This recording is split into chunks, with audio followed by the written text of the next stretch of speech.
Hello friends, एक बार फिर आपका स्वागत है हमारे यूट्यूब चैनल ऐसे स्टडी पॉइंट पर। दोस्तों, एक बार फिर मैं आज आपके लिए CTET previous year primary level का एक सॉल्व पेपर यहाँ पर लेकर आया हूँ, जो कि आपका संपन्न हुआ था 10 जनवरी 2022 को।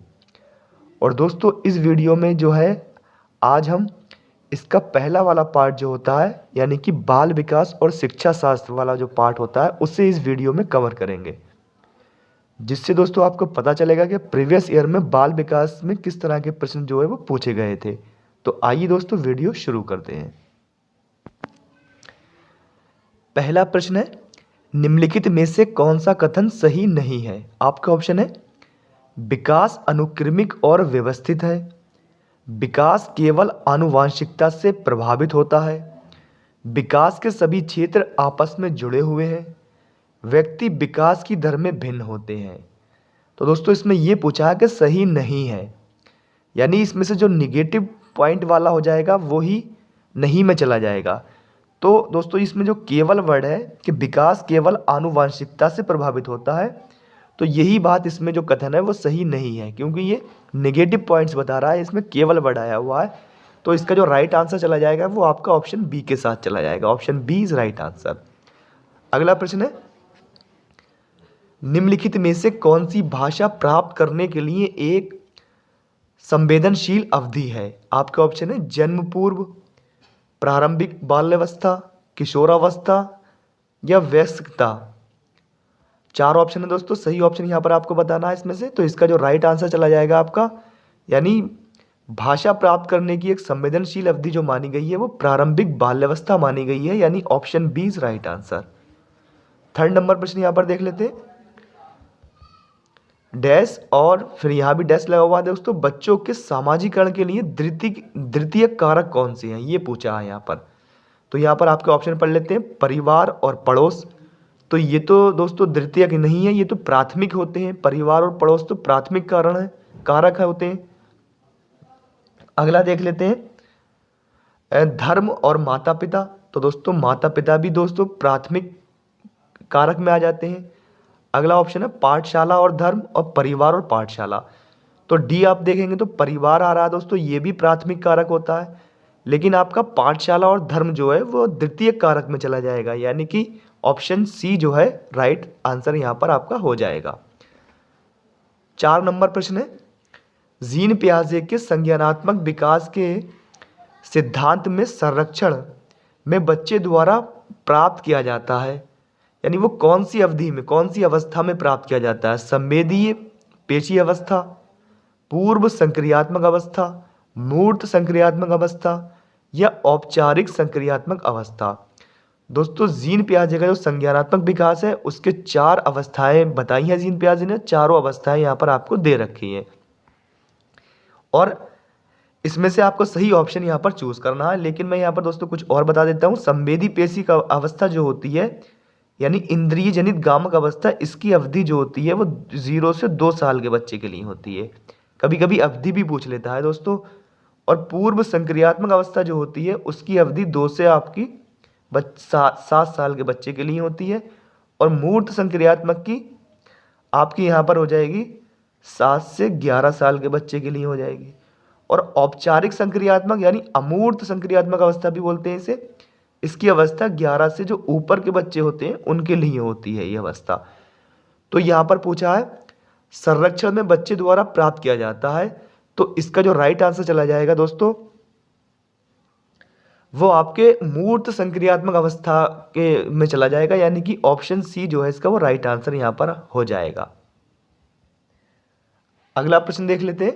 5वां नंबर प्रश्न है, उन बच्चों के लिए जो मूर्त संक्रियात्मक अवस्था में है शिक्षकों को नहीं करना चाहिए। आपके ऑप्शन है वर्गीकरण के अवसर देना, उन समस्याओं को देना जिनके लिए अमूर्तता की आवश्यकता होती है, क्रमबद्ध कार्य देना, मूर्त संसाधन देना। 4 ऑप्शन है दोस्तों, सही ऑप्शन यहां पर आपको बताना है इसका। तो इसका जो राइट आंसर चला जाएगा दोस्तों वो आपका चला जाएगा, क्योंकि इसमें मूर्त संक्रियात्मक अवस्था दी है जीन पियाजे की। तो दोस्तों मूर्त संक्रियात्मक अवस्था में अमूर्तता की आवश्यकता क्यों होगी इसमें, क्योंकि मूर्त संक्रियात्मक अवस्था में अमूर्तता वो तो इसकी अगली वाली अवस्था होगी। तो इसका जो राइट आंसर चला जाएगा वो ऑप्शन बी के साथ चला जाएगा। उन समस्याओं को देना जिनके लिए अमूर्तता की आवश्यकता होती है, ये नहीं करना चाहिए, क्योंकि वो आप उसकी चौथी अवस्था होगी। अगला प्रश्न यहां पर देख लेते हैं। 6 नंबर प्रश्न है, 4 से 5 साल के बच्चे अक्सर खुद से बात करते हैं। लेव वाइगोत्स्की के अनुसार ये बात आपका ऑप्शन है उनके अहंकार को दर्शाती है, उनके संज्ञानात्मक विकास में बाधा डालती है, उनके सामाजिक विकास में बाधा डालती है, उन्हें अपनी सोच को विनियमित करने में मदद करती है। 4 ऑप्शन है दोस्तों, सही ऑप्शन यहां पर आपको इसका बताना है। तो इसका जो राइट आंसर चला जाएगा वो ऑप्शन डी के साथ चला जाएगा, उन्हें अपनी सोच को विनियमित करने में मदद करती है। Option D is right answer. अगला प्रश्न है, किसने जोर देकर कहा कि सामाजिक और सांस्कृतिक संदर्भ के बिना व्यक्तिगत विकास को नहीं समझा जा सकता? आपका ऑप्शन है लेव वाइगोत्स्की, जीन पियाजे, B.F. Skinner, Lawrence Kohlberg. 4 option दे रखे हैं दोस्तों, आपको सही ऑप्शन यहां पर बताना है इसका। तो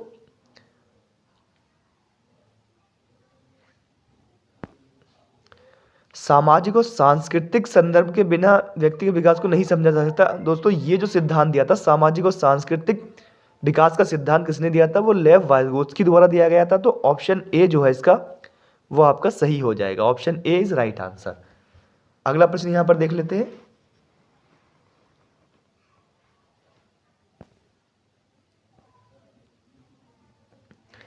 आठ नंबर प्रश्न है, लॉरेंस कोहलबर्ग के नैतिक विकास के किस चरण में व्यक्ति तर्क देते हैं कि केवल समाज ही ये निर्धारित नहीं कर सकता कि क्या सही है? आपके ऑप्शन है आज्ञाकारिता और सजा अभिविन्यास, अच्छा लड़का अच्छी लड़की अभिविन्यास, प्राधिकरण और सामाजिक व्यवस्था को बनाए रखने के लिए अभिविन्यास, सार्वभौमिक नैतिक सिद्धांत अभिविन्यास।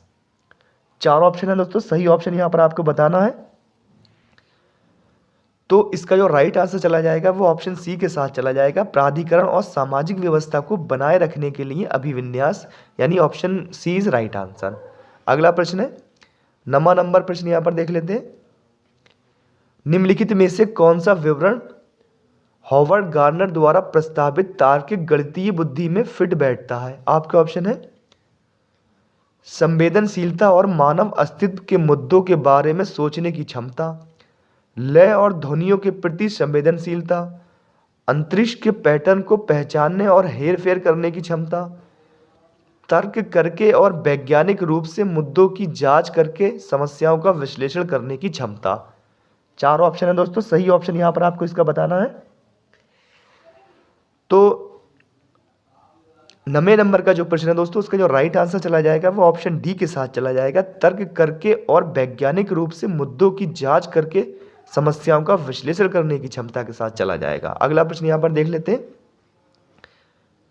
10 नंबर प्रश्न है, एक प्रगतिशील कक्षा में अधिगम आपका ऑप्शन है क्रिया प्रतिक्रिया और संवाद के माध्यम से होता है, शिक्षक से शिक्षार्थियों तक एक तरफा संचरण है, निष्क्रिय स्वागत के माध्यम से होता है, केवल शिक्षार्थियों की जिम्मेदारी है और शिक्षकों की कोई भूमिका नहीं है। इसका यहां पर आपको दोस्तों सही ऑप्शन का चयन करना है। तो प्रगतिशील कक्षा में दोस्तों अधिगम जो है वो क्रिया प्रतिक्रिया और संवाद के माध्यम से होता है, यानी कि ऑप्शन ए जो है इसका राइट आंसर हो जाएगा। अगला प्रश्न यहां पर है, अभिकथन दे रखा है दोस्तों। अभिकथन ए है, गणित के शिक्षकों को कक्षा में लड़कियों से बहुत कम उम्मीद होनी चाहिए। तो दोस्तों ये तो बिल्कुल गलत है, ये तो जेंडर रूढ़िवादिता को जन्म दे रहा है, तो ये तो गलत हो जाएगा आपका अभिकथन। कारण क्या है? लड़कियों में गणित को समझने की आनुवांशिक क्षमता नहीं होती। तो दोस्तों ये भी गलत हो जाएगा, यानी कि ये दोनों ऑप्शन गलत हो जाएंगे। अब यहाँ पर ऑप्शन आप यहाँ पर देख सकते हैं जिसमें दोनों गलत होगा दोस्तों वही ऑप्शन इसका ठीक होगा। देख लेते हैं, ए और आर दोनों असत्य हैं, तो ऑप्शन डी के साथ चला जाएगा। अगला प्रश्न है, भाषाओं के संदर्भ में राष्ट्रीय शिक्षा नीति 2020 पर जोर देती है। किस पर जोर देती है? बहुभाषावाद, एक भाषावाद, देश भर में शिक्षा के माध्यम के रूप में अंग्रेजी, हिंदी देश भर में शिक्षा के माध्यम के रूप में। 4 ऑप्शन दे रखे हैं दोस्तों, सही ऑप्शन का यहां पर आपको चयन करना है। तो 12 नंबर जो प्रश्न है दोस्तों, इसका जो राइट आंसर चला जाएगा आपका वो ऑप्शन ए के साथ चला जाएगा, यानी बहुभाषावाद के साथ। Option A is right answer. 13 number प्रश्न है, मूल्यांकन का उद्देश्य है। आपके ऑप्शन है शिक्षार्थियों में विफलता के डर को प्रेरित करना, खराब प्रदर्शन के लिए बच्चे को शर्मिंदा करना, शिक्षार्थियों के प्रदर्शन की एक दूसरे के साथ तुलना करना, और अगला है अधिगम की प्रक्रिया में शिक्षार्थियों की सहायता करने के तरीकों का पता लगाना। तो दोस्तों मूल्यांकन का उद्देश्य डर को प्रेरित करना, ये तो बिल्कुल नहीं होगा, नेगेटिव सेंस जा रहा है, बच्चों में डर तो पैदा नहीं किया जा सकता, शर्मिंदा भी नहीं किया जा सकता, और एक दूसरे के साथ उसकी तुलना भी नहीं की जा सकती।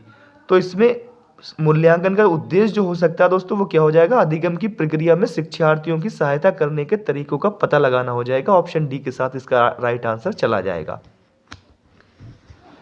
अगला प्रश्न है, निम्नलिखित में से कौन सा प्रश्न आलोचनात्मक सोच को बढ़ावा देता है। आपके ऑप्शन है सौर मंडल का एक आरेख बनाइए, 328 को 984 से गुणा करना, शिक्षा का अधिकार अधिनियम किस वर्ष में पारित किया गया था, उन विभिन्न तरीकों का विश्लेषण करें जिनमें शहरीकरण और वैश्वीकरण विभिन्न सामाजिक आर्थिक स्तर के लोगों को प्रभावित करते हैं।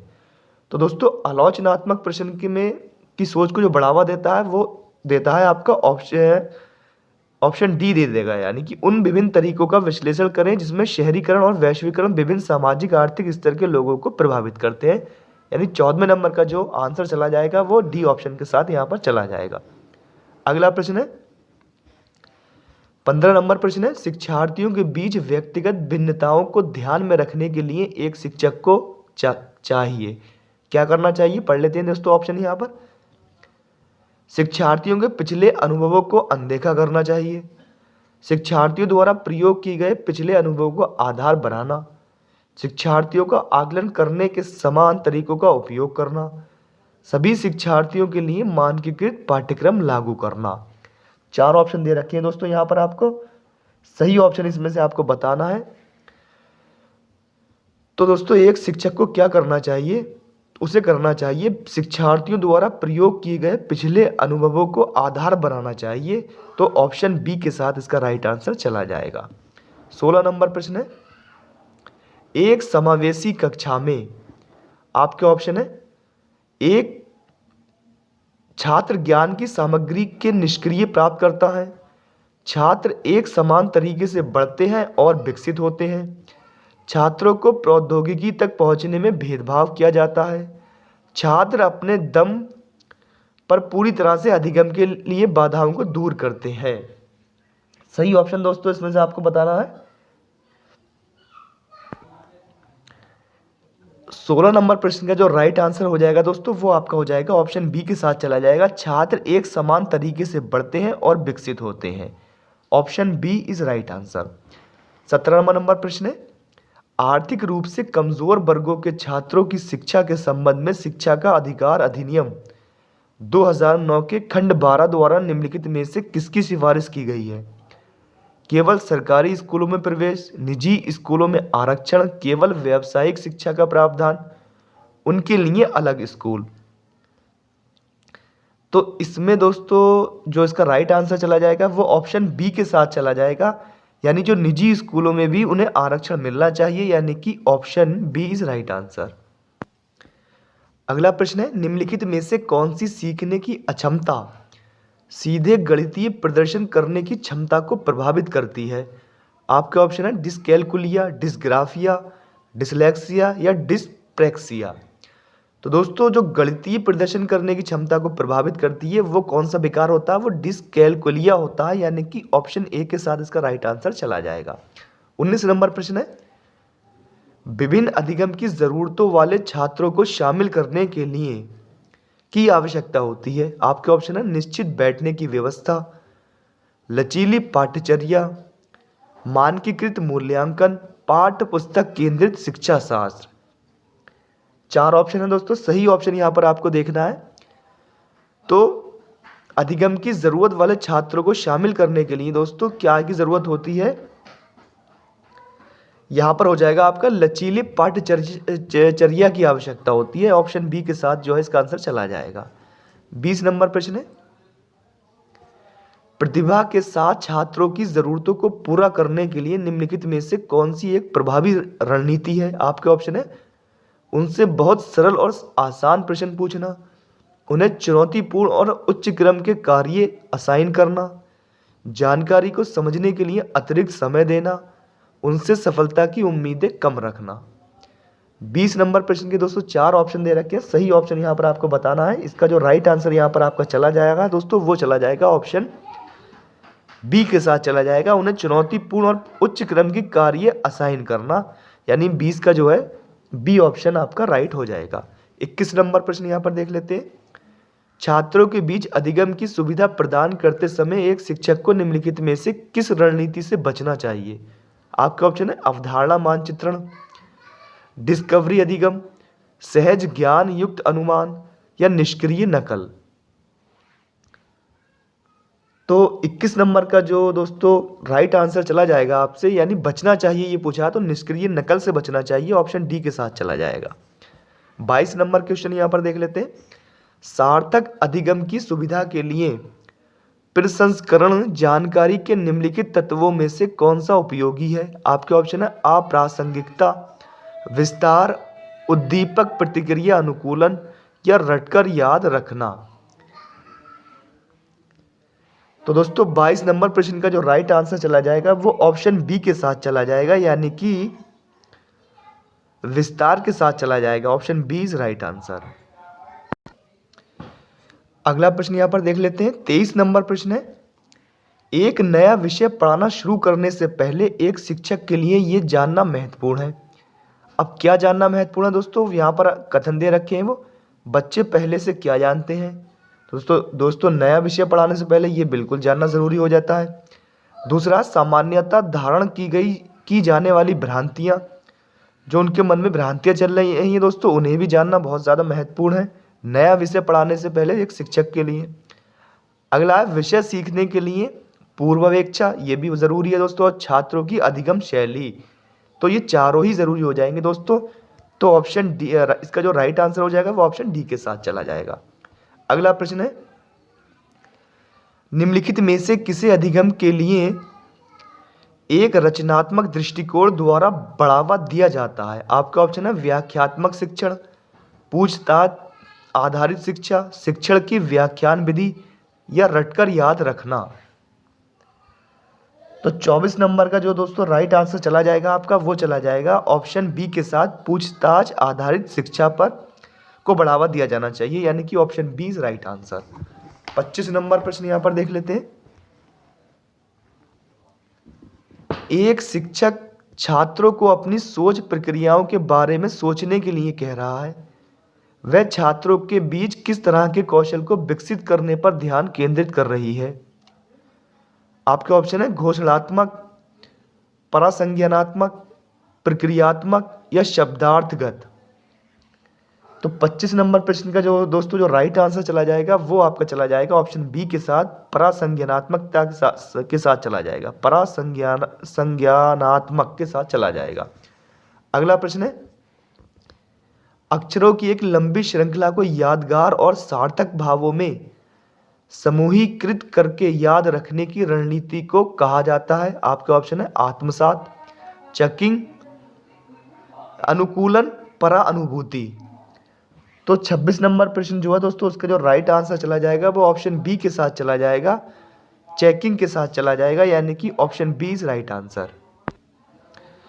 अगला प्रश्न है, किसी लक्ष्य को प्राप्त करने के लिए पहले से सीखे गए नियमों के सरल अनुप्रयोग से परे जाकर नए स्पष्टीकरण तैयार करना और परिणामों का मूल्यांकन करना के महत्वपूर्ण भाग हैं। अब किसके महत्वपूर्ण भाग हैं? आत्मसात के, गलतफहमी के, समस्या समाधान या रटकर याद रखने के। तो दोस्तों 27 नंबर का जो राइट आंसर चला जाएगा वो चला जाएगा आपका समस्या समाधान के महत्वपूर्ण भाग होते हैं दोस्तों ये, तो ऑप्शन सी के साथ चला जाएगा। 28 नंबर प्रश्न यहाँ पर देख लेते हैं, अभिकथन है, शिक्षक को विशेष अवधारणाओं से संबंधित छात्रों द्वारा आयोजित गलत धारणाओं और वैकल्पिक धारणाओं को अनदेखा करना चाहिए। कारण है गलत धारणाएं बेहद गलत हैं और तर्कहीन सोच प्रक्रियाओं का प्रतिनिधित्व करती है। सही विकल्प को आपको यहाँ पर चयन करना है दोस्तों। तो इसका जो राइट आंसर यहाँ पर देख लेते हैं, जो चला जाएगा, ये तो दोनों कथन और कारण जो है दोस्तों वो दोनों ही गलत में चले जाएंगे, यानी कि ऑप्शन इसका डी जो है वो राइट आंसर हो जाएगा। 29 नंबर प्रश्न है, भावनाओं के वर्तमान मनोवैज्ञानिक सिद्धांत संज्ञानात्मक और भावनात्मक प्रक्रियाओं के बीच संबंध को के रूप में अवधारणा करते हैं, एक दूसरे से स्वतंत्र मानते हैं, एक दूसरे के साथ जुड़े हुए, केवल भावनाएं अनुभूति को प्रभावित करती हैं, केवल अनुभूति भावनाओं को प्रभावित करती है। 4 ऑप्शन है दोस्तों, सही ऑप्शन यहाँ पर आपको चयन करना है इसका। तो 29 नंबर का जो राइट आंसर चला जाएगा वो आपका ऑप्शन बी के साथ चला जाएगा, एक दूसरे के साथ जुड़े हुए हैं। Option B is right answer. अंतिम प्रश्न यहां पर देख लेते हैं बाल विकास का। छात्र अधिगम के लिए प्रेरित महसूस करते हैं जब कार्य होता है। आपका ऑप्शन है अमूर्त और अत्यधिक जटिल, उनकी वास्तविक दुनिया से जुड़ा हुआ, अविश्वसनीय, बिल्कुल चुनौतीपूर्ण नहीं। दोस्तों 4 ऑप्शन है यहाँ पर, आपको सही ऑप्शन बताना है। तो इसका जो राइट आंसर चला जाएगा दोस्तों, छात्र अधिगम के लिए प्रेरित कब महसूस करते हैं, जब उनकी वास्तविक दुनिया से जुड़ा हुआ चीज़ें हो तब वो जो है अधिगम के लिए प्रेरित महसूस करते हैं। तो इसका जो राइट आंसर चला जाएगा ऑप्शन बी के साथ चला जाएगा। तो दोस्तों आपने देखे किस तरह के प्रश्न जो बाल विकास में 30 प्रश्न किस तरह के पूछे गए थे ये प्रीवियस एग्जाम में। दोस्तों अगर वीडियो पसंद आया हो वीडियो को लाइक करें और इसी तरह की वीडियो और देखने के लिए चैनल को सब्सक्राइब भी करें।